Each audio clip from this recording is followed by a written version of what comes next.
Let me just begin with a couple of preliminary words before I launch into my 3-hour paper. This thing began actually backwards. That is, a number of years ago, I was interested in the question of Sixtus IV under the rubric of mendicant popes. Is there something unusual about mendicant popes? And I decided that there's nothing unusual about mendicant popes. In fact, there's not. The mendicants really got a bad name. Even Raymond Martinez says that in the end the Jews will convert and he can live with them. They're like a pomegranate that the leaves smell but give a sweet fruit at the end.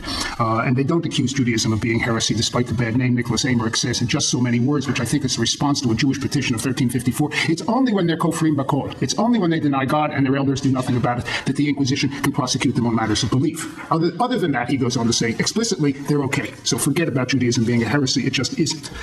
Now, I know I was told it's outspoken. What can I do? What happened was that this thing grew out of looking at the papal bull, and I was amazed at it. And I think that rather than do Yosef ha-Cohen first, I'd rather look at the papal bull first, or else you won't understand what I'm trying to pull out of Yosef ha-Cohen, because I realized that Yosef ha-Cohen understood all the forces involved. Now, a book just came out of Brill called The Friars and the Jews, which Steve McMichael, brother Steve, I think he's now a priest Franciscan himself, finally edited. And there's a number of very nice essays in it, except for mine. I simply tried to follow what was going on here. And the point is, if you look at the letter, now, if you look at this is, of course, what Simonson's work. His introductions sometimes are brief and don't tell you what really is in the text, but that's okay. The thing is, it's important. What happened to Trent? Now, I'm saying this with trepidation because there's somebody there who knows the material 5 times better than I could ever hope to. But what happens at Trent, essentially, is that the bishop is pushing it. The bishop is a humanist, and this is the key to the whole business. And not only is the bishop a humanist who's pushing it, but the people behind the bishop are humanists too. They're legists. They're legists from Padua, and I believe, and Diego Quaglione more or less agreed with me when I discussed this with him. I don't know if you know who Diego is. Diego did the whole text of the process. Ronnie did another text, right? It's 2 different ones, and the process meaning the trial proceedings, il processo, and Diego's an expert on medieval law directly, and he said to me, yeah, there probably is a Paduan school. The Paduan school are people who are trying desperately to squeeze Jews out of society. They're afraid of Jews, and we're going to see this in a moment and see why. They do interesting things. There are 2 servi, servitudes that the Jews have, servi camerae and perpetua servitudo. They have nothing to do with each other, intrinsically. Perpetua servitudo is just a shorthand for saying the Jews have to accept the laws of the church, the canons of the church. Servi camerae is a civil status. It came up yesterday. It's a way of finding a legal justification for the Jews in the state. It's obviously completely artificial, and that's why it falls apart. But there still is this notion of Judae Nostri, which runs throughout the Middle Ages. The people from Padua are putting the 2 together. They say, and the whole crux leading up to this bull is this: after the executions, after the trials, the mothers, and Ronnie, correct me if I've got my chronology wrong, please. The mothers who had been forcibly converted say, well, we want our children back. In other words, they killed all the men, they converted the mothers apparently with force, and they say, well, we want our children back. And the question is, do they get them back? The Franciscan Pope Sixtus IV, who, mind you, is from a new papal family. He's from Savona and Liguria. He's a new man in town, and he's got to do a lot of things and a lot of delicate ballet dancing in Rome among the various forces, and then the people in the Vatican archives and the Vatican library, including one named Platina, who's another humanist. He sends a legate, who is a bishop and a cardinal, named Battista de Giudici. Battista de Giudici, and this is the mendicant business, is a Dominican. So here we have the Dominican legate of the Franciscan Pope. Now, surely they're going to condemn the Jews and this and that. Quite to the contrary. De Giudici gets into difficulty, terrible difficulty, because he says this is scandalous. The trial was wrong. It was not right. You did everything you shouldn't have done to the Jews, and we're not going to put up with this stuff. You just can't have it. They run him out of town. He runs from Trent, which was technically in the empire, into Rovereto, which is Veneto, and therefore it's safe. You all know where Trent is, right? You start you go crossways from Milano to Venice, and sort of a little past the midway, you get to Verona, and you go north into the Dolomites, and you cross the Europa brick and the Bolzano at the pass there, the Brenner, and you're into Austria. So that should give you an idea. It's the most beautiful road I've ever seen, by the way. So and it's important because Trent it's in the empire, so it's on the verge, but it's somewhat Italian. At Trent, they do speak Italian today. They don't speak German as they do in Bolzano. They run him out of town. He gets witnesses. He gets help from another Paduan jurist. Not all Paduans are, united. There was an older school of Perugia, Bartuas, Baldus, who were mekilim, you could call them. They were people who were always looking for ways to integrate the Jews because they thought that the Jews, first of all, had legal right, and second, performed the function in society. They thought that the lending function was a very important function. So that they are making way for them. Part of the problem with the Paduans along the way is that they find lending to be a gangrene which eats into the heart of society. They find it corrupting because the Jews are attacking attacking Christian blood. They consider money blood, and that means Eucharist. And anything that has to do with Eucharist, and that's the key to everything here, is difficult, because if the Jews contaminate the Eucharist, then they contaminate society, which is a Corpus Christi. Now, this is 5 hours altogether, but that's essentially what's going on here. What does the Pope do? The Pope is over a barrel. He can't get out of this business neatly. The trial has already taken place. The executions have taken place, and one of his important people around him, a man named Pavini, who's also a Paduan legist, he said that the trial was okay. So the Pope emits a bull, and the bull says that the trial was okay. But then later on in this text, the Pope says, maybe I should better go to the English, he says, "We accordingly, sharing the sentiments of our brothers regarding the account of the trial, commending as well the zeal and diligence of your brotherhood in God," that's Hinderbach, that's the bishop, "nonetheless," and he's a prince bishop too, by the way, he actually runs the show, "wish and enjoin upon your brotherhood that in the pious devotion now commenced you do not allow, following the decrees issued in the General Council by our predecessor Innocent III," and I do believe Innocent III is what Simonson printed out there, and it is Innocent III, "of blessed memory, anything illicit to be done that might result in injury to God or contempt of the apostolic see, or which might be perceived as potentially and excusably contravening canonical sanctions." Okay, now what is all this mumbo-jumbo, this involuted formula? I have a note at the bottom that explains exactly what's going on here. There's a mistake. It's not actually, the General Council would be the Fourth Lateran, but the Fourth Lateran doesn't have, if I remember correctly, doesn't have the decree Sicut Judaeis Non, this basic bull of protection, which then in 1234 gets incorporated into the Decretales, which is permanent law forever and ever and ever. They don't really need to reiterate it. When they do, it's like saying, and by the way, don't forget. It's not something that, maybe it'll be renewed, maybe it won't be renewed. It's on the books, period.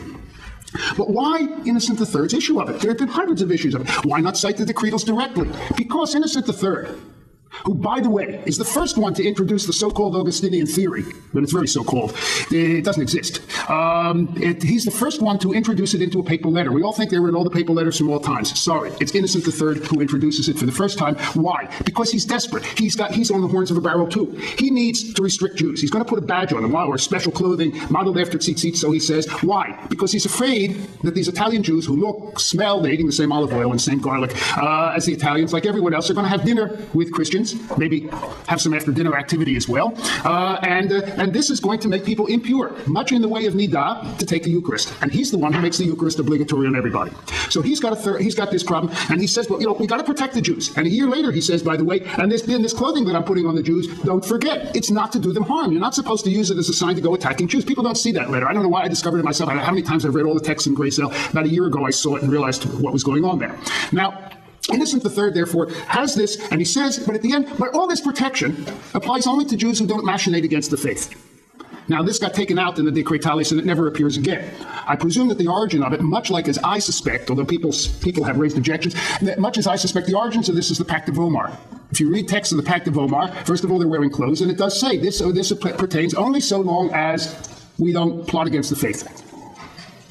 Now, what I think here is going on in this text is that the Pope is saying, we'll bring all this back to where I began. What the Pope is saying is that, look, you did it, I got to ratify it. My own people said it's kosher, it's legal, I can't, there's nothing I can do about it. But I'm going to tell you that you're not supposed to do it again. We're not going to let this kind of thing happen again. The Jews didn't plot, they didn't do anything, and you can't go after them again for doing this kind of thing. So it's a very, very strong slap on the fingers to these people, and I do think it sets a serious precedent. It certainly fits in with the policy of Sixtus IV, and I'll go get to that in a second, and then, having seen all this, we can look at Yosef ha-Cohen. What does this have to do with modernity? Here I'm going back to Innocent III. No one will accuse Innocent III of being a modern. He was a good Roman. He wasn't eating, I don't know if you think he was eating pasta yet, but it's not sure. It's besides pasta's Arabic, as we know, they discovered a book called the Book of the Noodle in Sicily in the 11th or 12th century. But we do know that pizza, Raymundus Martinus, by the way, this morning's interesting tidbit. Raymundus Martinus tells us he's defining some flat cake, and he says, pizza Romanora. So this is 1278, so pizza was not invented in New Haven as the people of New Haven have it. And he means a flat cake. The next one is Peyud Sadi Hey and Yehuda Romano in 1348. So that's why pizza's Jewish food, too. Now that we've had our entertainment, the comic relief, what's modern about this whole business? What's modern about it is that it represents a church about to explode in terms of its relationship with the Jews. There are polls going two ways. Bernardino da Busti, a Franciscan, is dragging out indirectly Lex Nullus, which I mentioned yesterday, and I saw a shadow of in the text that Lois brought, which says Jews are allowed their religion. They're not to be molested unless they plot, unless they violate the laws irreparably. On the basis of that, the jurist Oldrados da Ponte and Avignonese in the 14th century had said that Jews should be thrown out could be thrown out for bad behavior, much like the son of Hagar. Note, he's taking Paul's business from which is Corinthians. No, it's Galatians 4, and Paul's talking about Judaizing, says, throw out the son of the servant. Now, Aldrada cites this. Pavini, the one who I mentioned before, who validates the trial, he has his texts printed alongside Aldrada's Concilium, it's a responsum, about throwing out the Jews for irreparably bad behavior. There are people who are saying, serious people, that what the Jews are doing is too dangerous. They're too much a threat. They're a threat to the purity of Christian society, to the integrity of the Corpus Christi, by doing such things as eating with Christians, by sleeping with Christians, and so on and so forth. And immediately we'll see there's an even bigger problem that's going on. The whole business of usury, as I said, the whole business of money lending, it's considered something that contaminates. They're moving towards a perception of a pure society. And society itself is about to explode, right? This is 1478, another 40 years down the road. We've got Luther, we've got everything that falls apart. The church is going to dig into itself, and it's going to say, this thing that we tried with the Jews over 1,300 years or whatever, 1,000 years, isn't working anymore. This separate and unequal. Or rather, not separate, but living alongside us, but unequal. Using as a basis the Christian Roman law, which so informs the letters of Gregory the Great. It isn't going to work anymore, they're saying. When we get to real modernity, it really doesn't work. And it's interesting that though the ghetto is a first solution, I've always held it had to do with conversion, it does, but even more, it's a way of rearranging the social order. It's a way of saying, look, we can't live with Jews right with us. It's too dangerous. When do things really get bad? In 1751. In 1751 and the 1750s, we have the sparks of real modernity. The church begins to perceive that the real modern state is a terrible danger to it, because the real modern state is a state which says it's the corpus rei publicae mysticum. It's the mystical body of the state. But the church says we're the mystical body of the church, corpus ecclesiae mysticum. And what's this state doing? And they start reigning in. In 1751, it's Benedict the 14th. I always confuse the names here. Somebody correct me. It's either Benedict or it is the Benedict the 14th. Benedict, well, you know, because the bull is to Poland. He sends this letter. He's furious. Bishops are lending to Jews, who then go out and lend. I mean, talk about total corruption. You know, this is this modernization, total corruption. The whole business of modernization, if you want to see it chapter by chapter, verse by verse, you have to read this huge article by Giovanni Nicoli in volume 2 of Corrado Vivanti's Storia degli Ebrei in Italia. It's the most important, if not the only important article in the whole big mess.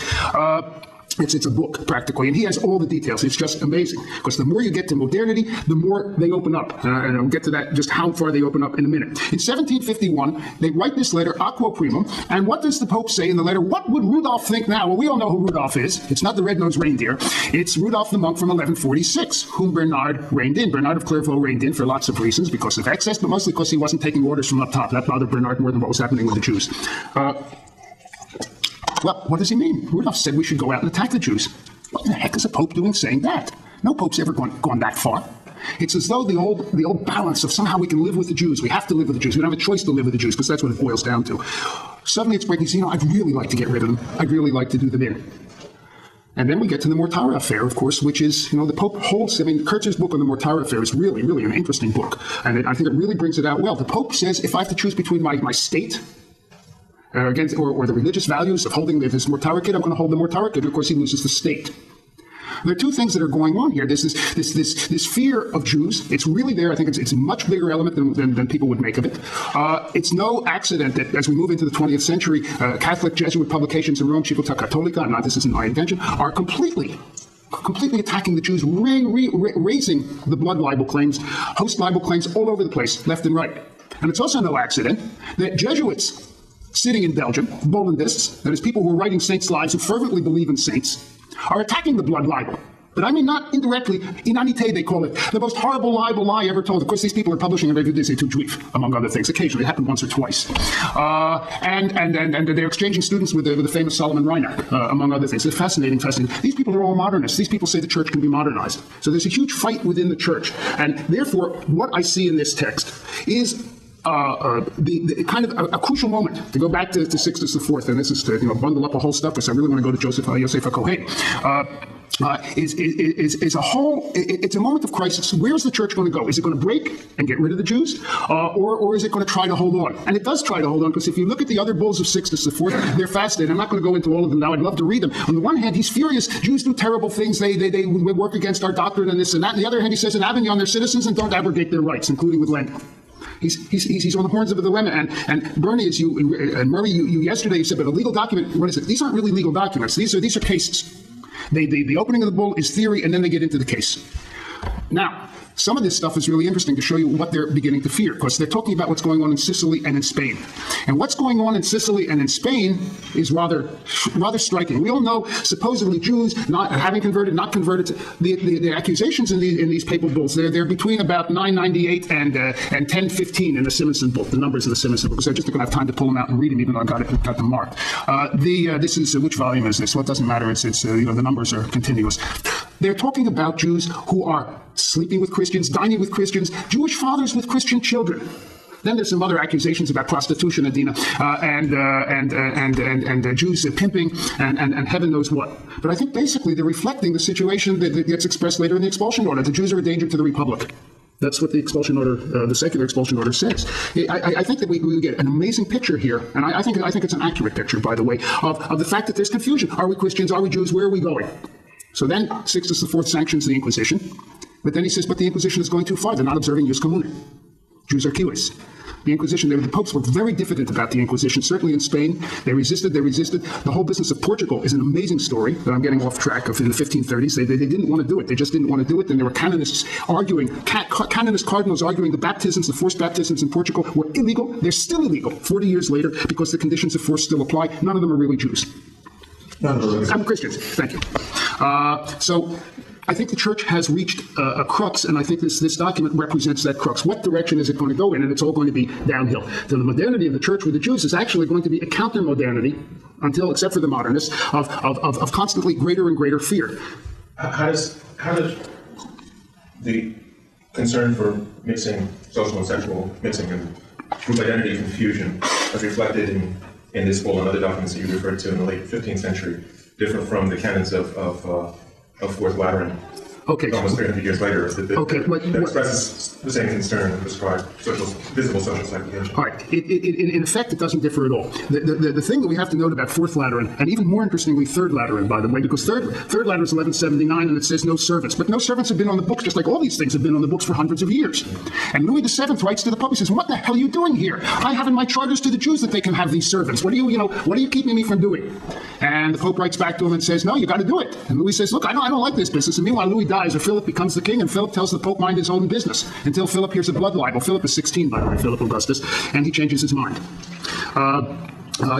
Sheer luck, they found that the Chronicle, but it hangs on with the document of Alexander III and Simonson. So that what's happening at the end of the 12th century and into the 13th is, and it's also a product of the fact, if you look at Jeremy Cohen's new book, I don't know if you've seen the book, Sanctifying the Name of God. It's a very interesting book in which he proposes that the Jews are having identity problems themselves, the ones who've gone back. Maybe some of you have seen my article in Emico and Speculum, and I proposed that the church was having problems with the Jews because it didn't know who was a Jew and who was a Christian. So the two books dovetail very nicely together. Jeremy's reading, it's a daring reading. He talks about parody, he talks about satire. As you probably can guess from some of the work I've done and some of the work that I hope will soon see light, I agree with him. I think there is a lot of parody and satire. The famous 1007 text that I once worked on, I discovered recently that it actually takes a motif from Chrétien de Troyes' story of the Grail. There's this patil hazahav that breaks, and where's the patil hazahav? Well, the only time it's mentioned in rabbinic literature is some kind of thread. It's not a sword handle of metal, and it breaks, and it's because the Duke is wielding it improperly. It's not just a broken sword motif, it's much more elaborated, and that comes from Chrétien, which is the end of the 12th century. Now, there's a lot of stuff, and I won't go into that. So to answer your question, where is it? The church is beginning to be very concerned about the Eucharist. If you go back to Agobard of Lyon, he's very concerned about the Eucharist. What are Jews doing? It goes back to Cyprian's lapsy. Cyprian has this thing. Who are these priests who've gone and sacrificed at a pagan altar and then come back and pretended to be legitimate priests? They're polluted. It's a real nidah. It's contact purity. And they pass on this purity to anybody they give the Eucharist to. The Eucharist itself isn't polluted, although, theoretically it isn't polluted, but somehow I think they believe it gets polluted. And they pass it on. It's a complete nidah chain. And so they're afraid of Judaism. I sometimes think that the whole basis of the Jewish-Christian struggle is two systems of contact purity fighting against each other. Which one of us is pure? The Christians say the Jews are dogs. Nitzachon Yashan talks about Heim Novchim, and it doesn't mean the Dominicans, it means the Christians, they bark. And so it is, in fact, directly connected to that. It's just that my argument is that the pace, the intensity, the scope of it, and the anxiety and the fear of it increases until it explodes. And in the papal state, it's even worse because the papal state runs on jus commune. So there's one side of the papal state which says Jews are citizens, and the other side which says we're afraid of Jews. So it's sort of like fighting its own self till it implodes in 1869. That's a very rough way of putting it. But I think that there's a big constitutional issue going on there. So there is a direct line which one can trace through not just going from the Fourth Lateran, which actually in some ways benefits the Jews because it says they can lend interest. It says it indirectly. From Agabard, from Chrysostom, all the way through of how to prevent contact with Jews. Most of the Middle Ages, they think they can live with it. They begin to get into trouble after the Crusades when they don't quite know who's a Jew and who's a Christian because they've been baptized, so many people during the Crusades. And apparently the Jews are echoing it themselves, which would only intensify Christian feelings, Christian anxieties. It goes on, it increases, it comes to a climax in this whole blood libel business and the Trent, and we can go on further on this. And it increases through the 18th century into the 19th and certainly into the early 20th. You cannot believe the stuff, and it's the same stuff. You have bishops writing Christians and Jewish kids shouldn't sit to occupy the same school bench together because the periculosa familiarità, the dangerous familiarity of being close to the Jew, will pollute the Christian. A guy named Giovanni Aurelia. Lois, I'll give you references afterwards if you want. Tommaso Callio. No, I just missed which century. Aurelia is 1880, I think, but some of them run into the 19th century. If you want a whole catalog, there's a guy named Elfège Vacondal who published all this stuff. He was a savant, a professor of a lycée in Lyon at the beginning of the 20th century, and he wrote the most amazing stuff, and he was beside himself with rage at all these things. So there are two sides. It's not a one-sided issue. Ronnie? Before we get to Yosef, I'd like to... You think I'm going to get to it? I hope you get to it. Yeah. I'd like to challenge your chronology. Yeah. Looking at least in German jurisprudence in the Middle East, in regard to sexual contact between Jewish men and Christian women, at least from the Schwaben people, at least the penalties were very sharp. It's usually the death penalty. But by the time you get to the 16th century, either precursors to the Calvin or later legislation or regional legislation, you don't really see any more explicit mentioning of executions. And when you look at the archival material in the 16th, 17th century, I mean, there were of course punishments, but I've never seen any execution. So it argues rather for a kind of, how should I say, at least in terms of legislation, the relaxation of attitude. In every moment period, from the Christian side, that there's no longer this great fear about sexual contamination. Now, I think. Can I just ask you one quick question? These later codes, are they Protestant codes or Catholic codes? They were both. Okay. But I think what they're doing is, I agree with you about the fears of the church in the late 19th. Yeah.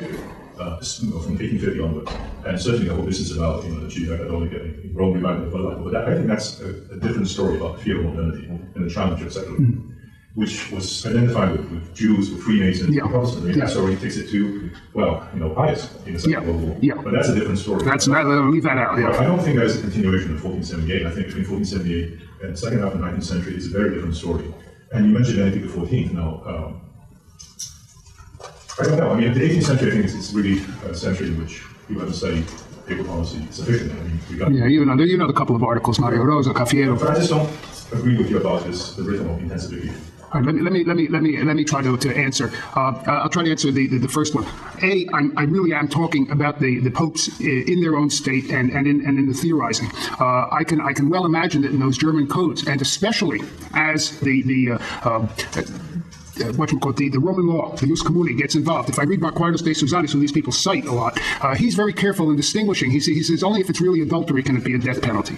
I would certainly not expect to see it in Protestant codes because the Protestants already are getting rid of the Eucharist as a sacrament. So the whole Eucharist, why don't we have host libels in Protestant countries? Because that would say the Eucharist is a sacrament. So that could explain that. But I'm not, the danger of presenting a unified field theory is that there are always exceptions, and I grant that. And I'm looking explicitly at what's going on here. And in the same way that if I were to present the rest of the theory and you would say, well, look at Ignaz Dellinger, the question is, what's the position of Ignaz Dellinger in the German church? And we know that it was, when you start scratching, it's marginal. There really is a taking of sides. And by the way, they fight each other openly. These Bollandists in the 20th century are openly fighting the conservative Jesuits, and they're being attacked for their positions and for hobnobbing with Jews. And Reinach is called a personne peu recommandable and such, all such things. So obviously, in a 20-minute presentation, I'm not doing everything. Is there a link, the harder question, or is there a caesura between the issues that you raised and the issues that I raised? I claim no. The reason I claim no, and hopefully this will be out within a year or so, I still don't know precisely what's happening, so I'm not saying anything. I try to argue that the imagery remains the same. I try to argue that there's a transfer to the sense of a secular, a solid secular state, a unified secular state of all the problems of contamination. I'm not really a student of early modern Jewish historiography in the sense of the theory of writing history, not just what was written. But nonetheless, I got interested in this text in Yosef ha-Cohen because I saw that he understands. If you now go back and read the text of Yosef ha-Cohen, which looks like a simple recounting of this and that, although he mentions, well, there was this one and that one. and you know what was going on, you know that Yosef ha-Cohen has a very clear grasp of the reality involved here. He knows the forces at play. He knows where the danger is from.